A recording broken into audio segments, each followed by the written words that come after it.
بسم اللہ الرحمن الرحیم۔ پیارے ساتھیوں، السلام علیکم۔ اس پاک خاتون کے پاس اللہ کا فرشتہ آیا اور کہا، اے کنواری مریم، اللہ تجھے نیک اولاد عطا کرنا چاہتا ہے۔ خاتون نے کہا کہ یہ کیسے ممکن ہے جبکہ مجھے کسی مرد نے چھوا تک نہیں۔ فرشتے نے کہا، ایسا کرنا تیرے رب کے لیے بہت آسان ہے۔ وہ نیک اور پارسا خاتون کون تھیں جو قیامت تک پاک دامنی کی مثال بن گئی؟ وہ خاتون جسے اللہ رب العزت نے اپنے زمانے کی تمام عورتوں پر برتری عطا فرمائی۔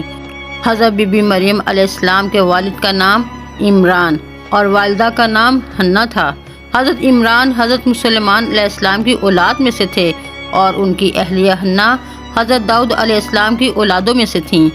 حضرت عمران بنی اسرائیل میں بڑے عابد، زاہد اور عالم تھے، اس لیے مسجد اقصی کی امامت لوگوں نے آپ کے سپرد کی ہوئی تھی۔ حضرت حنا کے ہاں اولاد نہ تھی۔ ایک روز آپ نے ایک درخت کے سائے میں ایک چڑیا دیکھی جو اپنے بچے سے پیار کر رہی تھی اور اسے دانا کھلا رہی تھی۔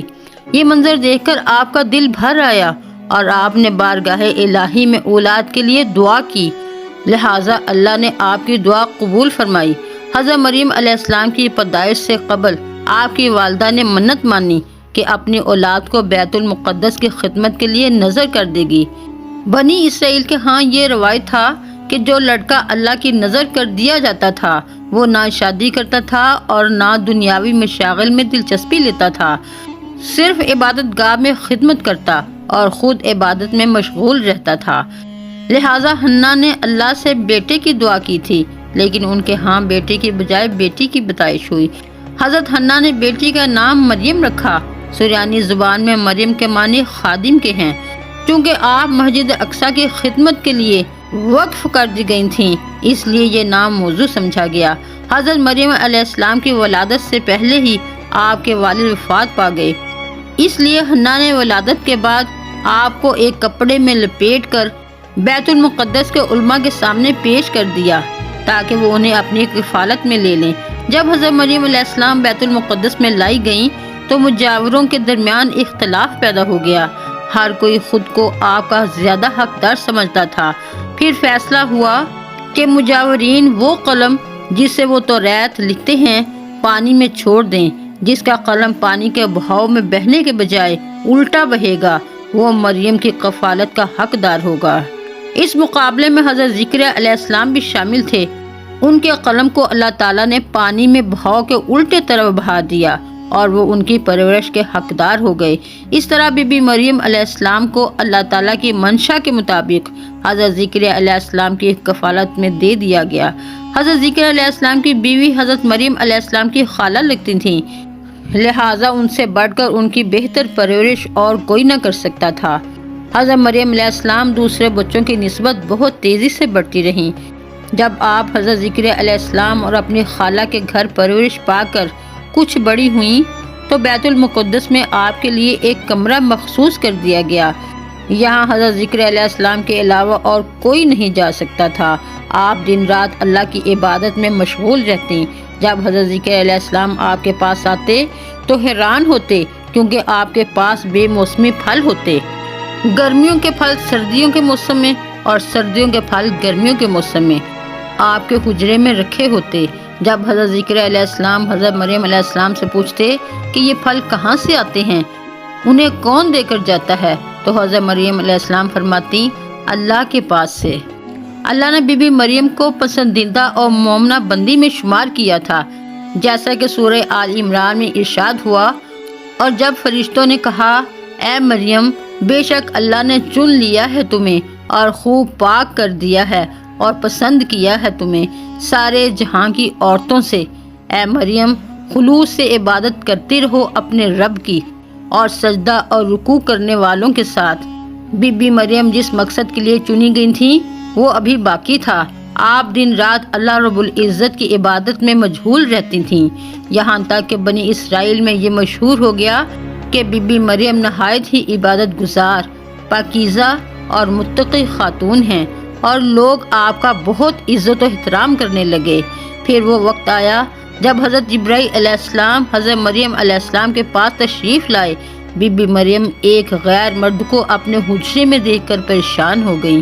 حضرت جبرائیل علیہ السلام آپ کے پاس انسانی شکل میں تشریف لائے تھے۔ حضرت مریم علیہ السلام آپ کو دیکھ کر بولیں، اگر تو کوئی خدا ترس انسان ہے تو تجھ سے خدا رحمان کی پناہ مانگتی ہوں۔ حضرت جبرائیل علیہ السلام آپ کو تسلی دیتے ہوئے اور پیغام الہی سے باخبر کرتے ہوئے فرماتے ہیں، میں تو تیرے رب کا پیغام رساں ہوں اور اس لیے بھیجا گیا ہوں کہ تجھے ایک پاکیزہ لڑکا دوں۔ کنواری مریم حیران ہو کر فرماتی ہیں، میرے ہاں لڑکا کیسے ہوگا جبکہ مجھے کسی آدمی نے چھوا تک نہیں اور نہ میں کوئی بدکار عورت ہوں۔ حضرت جبرائیل علیہ السلام نے کہا، ایسا ہی ہوگا، تیرا رب فرماتا ہے کہ ایسا کرنا میرے لیے بہت آسان ہے، اور ہم ایسا اس لیے کریں گے کہ اس لڑکے کو لوگوں کے لیے ایک نشانی بنائیں اور اپنی طرف سے ایک رحمت، اور یہ کام ہو کر رہنا ہے۔ حضرت جبرائیل علیہ السلام نے حضرت مریم علیہ السلام کے گریبان میں پھونک مار دی، جس سے آپ کا حمل ٹھہر گیا۔ جب حضرت مریم علیہ السلام حاملہ ہوئیں تو یہ خبر بنی اسرائیل میں عام ہو گئی کہ حضرت مریم علیہ السلام حاملہ ہو گئی ہیں۔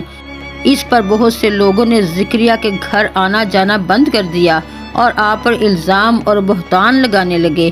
حضرت مریم علیہ السلام بیت المقدس سے نکل گئیں اور دور ایک مقام پر جا کر ٹھہریں۔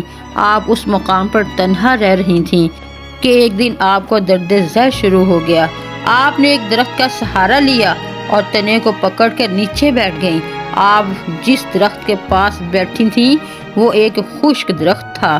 جب آپ اس درخت کو ہلاتی تو معجزے سے وہ درخت سرسبز ہو کر پھل دیتا تھا۔ حضرت مریم علیہ السلام درد سے بے چین تھیں، بدنامی کا خیال تھا۔ آخر گھبرا کر کہنے لگیں کہ کاش میں پہلے مر گئی ہوتی اور بھولی بصری ہو گئی ہوتی۔ اس مشکل وقت میں اللہ نے حضرت مریم علیہ السلام کے قدموں کے قریب ایک نہر جاری کر دی اور ندا آئی کہ پانی پیو اور کھجور کھاؤ تاکہ جسم کو تقویت پہنچے، پھر اپنی اولاد کو دیکھ کر آنکھوں کو ٹھنڈک پہنچاؤ۔ اسی عالم میں حضرت عیسیٰ علیہ السلام کی پیدائش ہو گئی۔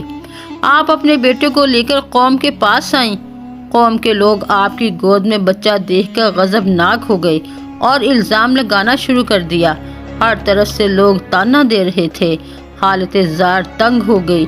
تب حضرت مریم علیہ السلام نے بچے کی طرف اشارہ کرتے ہوئے کہا کہ اس بچے سے بات کر لو، تمہیں تمہارے تمام سوالات کے جواب مل جائیں گے۔ سرکش لوگوں نے کہا، بھلا یہ دودھ پیتا بچہ ہمارے سوالوں کے جواب کیسے دے گا؟ اچانک حضرت عیسیٰ علیہ السلام نے بولنا شروع کر دیا۔ بچے نے کہا، بے شک میں اللہ کا بندہ ہوں، مجھے اس نے کتاب دی ہے اور مجھے نبی بنایا ہے اور مجھے بابرکت بنایا ہے جہاں کہیں ہوں، اور مجھے نماز اور زکوٰۃ کی وصیت کی ہے جب تک میں زندہ ہوں، اور اپنی ماں کے ساتھ نیکی کرنے والا، اور مجھے سرکش بدبخت نہیں بنایا، اور مجھ پر سلام ہے جس دن میں پیدا ہوا اور جس دن مروں گا اور جس دن زندہ کر کے اٹھایا جاؤں گا۔ اس کے بعد حضرت مریم علیہ السلام حضرت عیسیٰ علیہ السلام کو لے کر مصر چلی گئیں۔ جب حضرت عیسیٰ علیہ السلام کی عمر مبارک 13 سال ہوئی تو بیت المقدس واپس آ گئیں۔ روایتوں میں حضرت مریم علیہ السلام کی تاریخ وفات 35 عیسوی اور آپ کی عمر مبارک 51 سال لکھی گئی ہے۔ اسلام کے علاوہ کیتھولک اور آرتھوڈوکس عیسائی بھی حضرت مریم علیہ السلام کو نہایت ہی عقیدت و احترام کی نگاہ سے دیکھتے ہیں، اور آپ وہ واحد خاتون ہیں جن کا نام قرآن مجید میں درج ہے اور بائبل کے پرانے عہد نامے میں بھی موجود ہے۔ حضرت عائشہ رضی اللہ تعالیٰ عنہا سے روایت ہے کہ نبی معظم صلی اللہ علیہ وآلہ وسلم نے فرمایا، اللہ نے مجھے خبر دی ہے کہ جنت میں میرا نکاح مریم بنت عمران، موسیٰ کی بہن کلثوم اور فرعون کی عورت آسیہ سے ہوگا۔ اپنا اور اپنے پیاروں کا خیال رکھیے گا۔ اپنی اگلی ویڈیو میں انشاءاللہ پھر ملیں گے، تب تک کے لیے اللہ حافظ۔